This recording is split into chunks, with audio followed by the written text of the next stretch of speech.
This was an interesting article I saw right now. 7 reasons why drive speed doesn't matter in a NAS.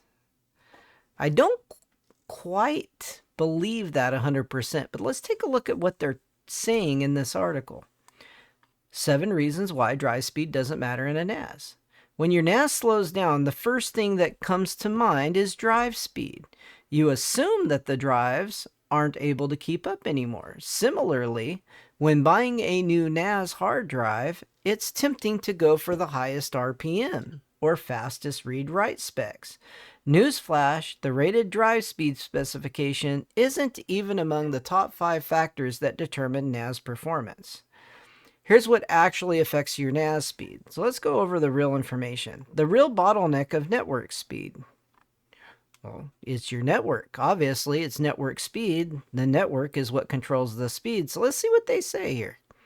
Is your NAS running slow? The first thing you might blame is the hard drive, but in most cases, network speed is the real culprit.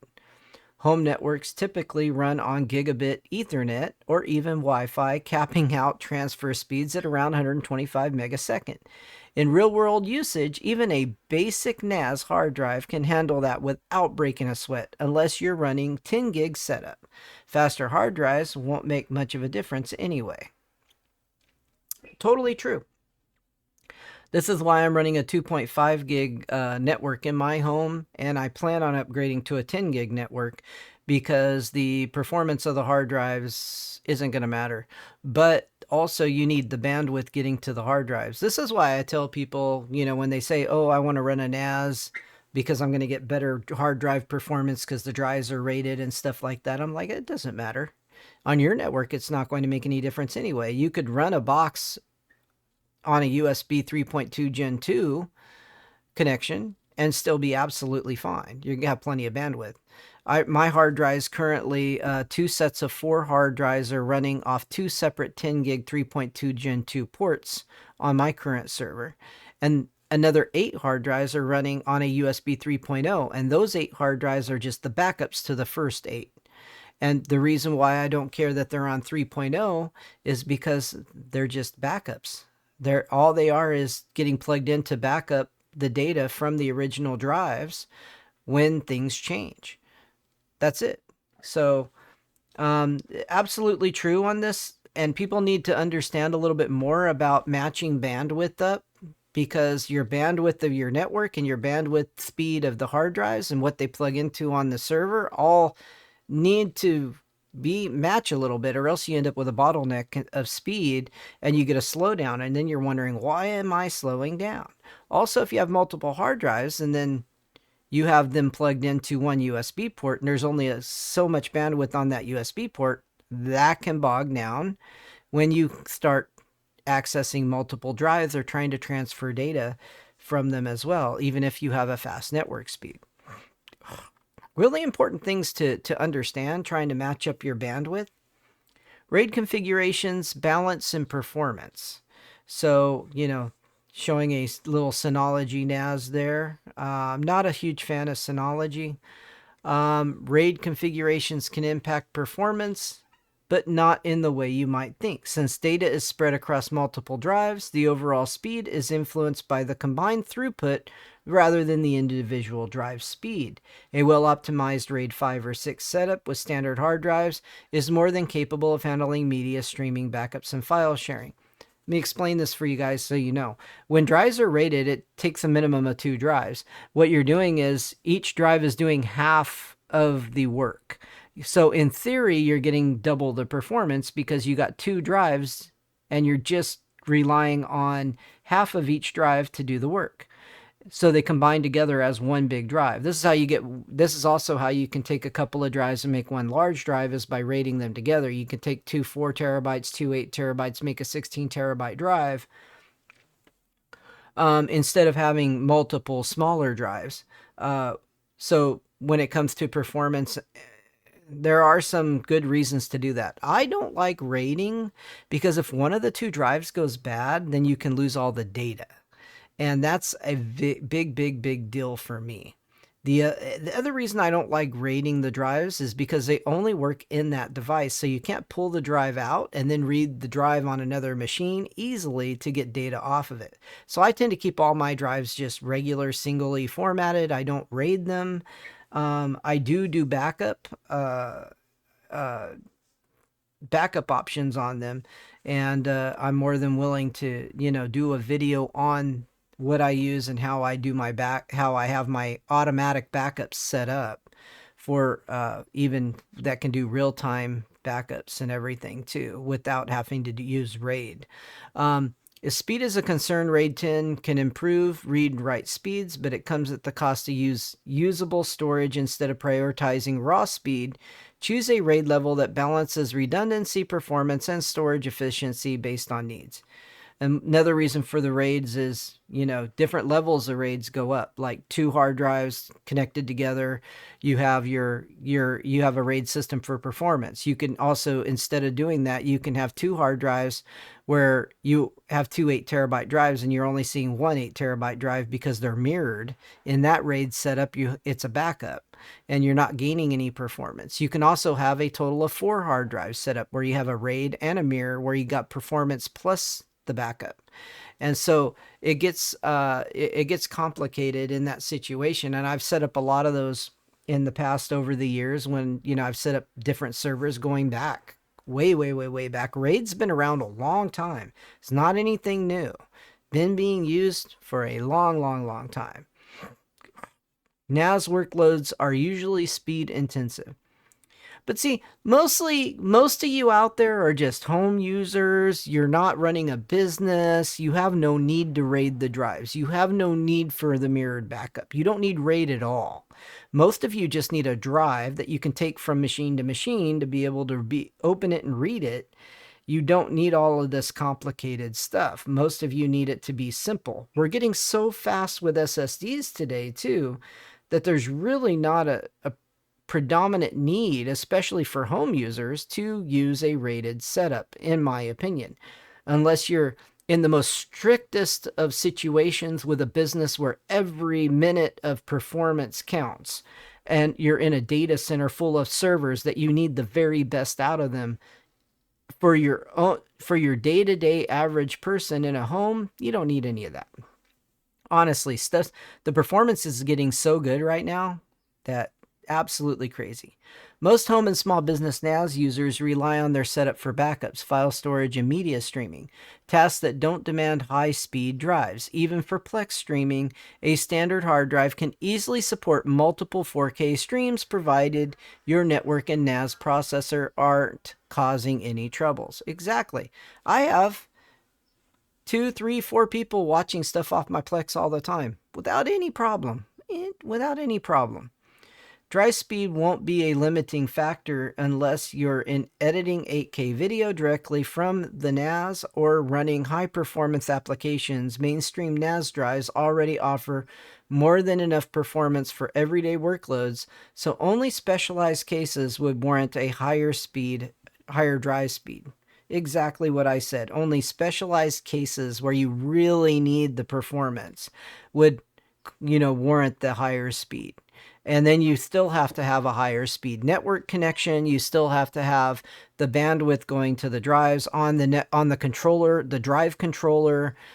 There's a lot that goes into it. And for the most part, home users have no need for any of that complication. You need to keep it a little simpler on a home network so that you have the ability to take your drive, replace it easily as well, and have scalability and upgradability a little bit easier for you in your in a home network situation. SSDs bring evident speed benefits over regular spinning drives, but are often unnecessary for a regular NAS for general storage backups and media streaming. Hard drives remain the better choice due to the lower cost per terabyte and higher longevity. This is a misconception a lot of people have about SSDs.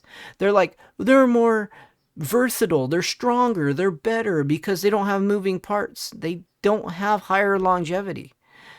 Most of the time, a good mechanical drive is going to be able to run many more years than an SSD will.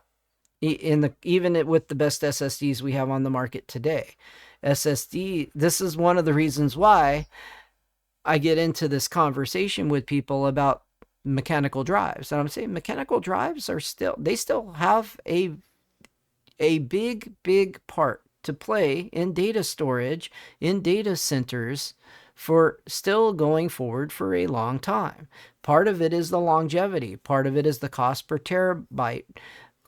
And for home users, for your home servers, all of these things we're talking about in this article, very important stuff. Previously discussed, their own speeds are more than enough for the majority of us. SSDs also have a limited write lifespan, making them less ideal for continuous write workloads, like 24/7 backups. Unless your NAS handles high IOPS applications like database and virtual machines, SSDs won't provide enough of a performance benefit to justify the market price jump. That's the other thing. If you are using SSDs as your primary drive on your NAS, you don't want to use SSDs for the backup, because you're continuously writing new information to the backup from the main SSDs. The backup drives, you probably should have them as mechanical drives because they have a lot longer longevity, and that way you're going to be able to, be a little more versatile with the backups as far as being able to also read them on more things. That's the other thing. SSDs, they're all NVMEs like this right now. And I don't know about you, but you can't just plug that in and read it and everything. A lot of computers you're lucky if you have two of those in a lot of new machines. Two of these. Most of the newer machines even today they still have a good amount of SATA ports on them. So SATA drives are still a very versatile type of connector, and that's what most of the mechanical drives are running on. They're not running on those NVMe ports. You have to use an adapter and a cable and plug into USB to read these NVMe drives on a lot of machines to get data off of them. I know because I do it for a living, and I have to do this for people all the time who have their boot drive and they're like, I need this data off the drive before I can erase the drive. I'm like, well, plug a USB hard drive in and back the data up, and then you can erase it. But in some situations, that's not feasible. They need the drive pulled out, plugged into a USB adapter, and then you plug that into a machine to back the data up, and then the drive can be erased. There's a lot of different situations for different clients for different reasons that things like that have to happen. Similarly, adding more RAM reduces the load on the drives, allowing the NAS to handle simultaneous requests more efficiently instead of spending extra on high-speed drives. Investing in caching or additional RAM is often a smarter way to improve overall NAS performance. Exactly. I put a good amount of RAM in my NAS. My NAS is, I think it's a good amount. It's running 16 gig right now, and I can obviously put more in it for the particular NAS that I've got, but that's absolutely plenty for my needs right now, and it's running really well.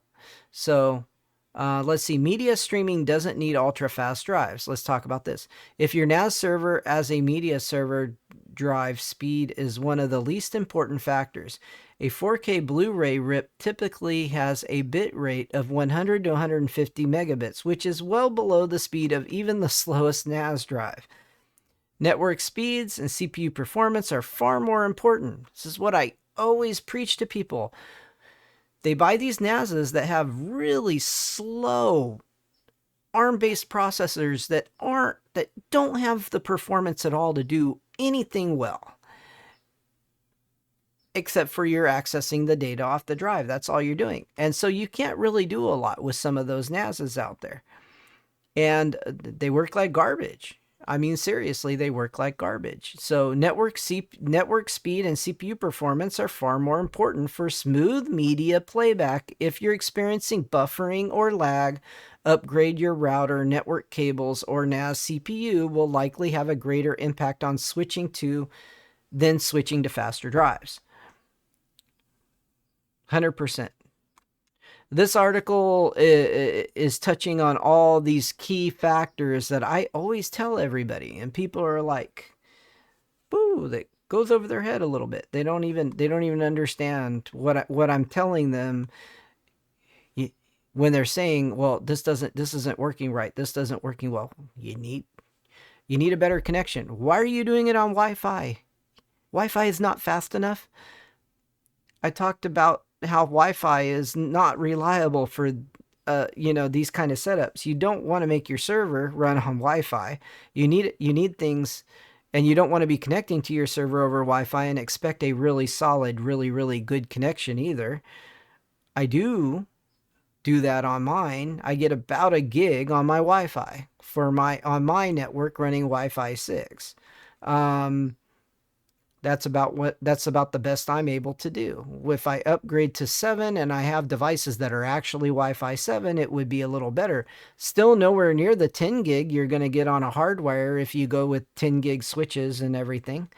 I mean, it's not, and to top it all off, all of the bandwidth isn't shared on a hardwire connection. If you're able to get a gig, that gig is shared with all the Wi-Fi devices that are connected to that Wi-Fi device.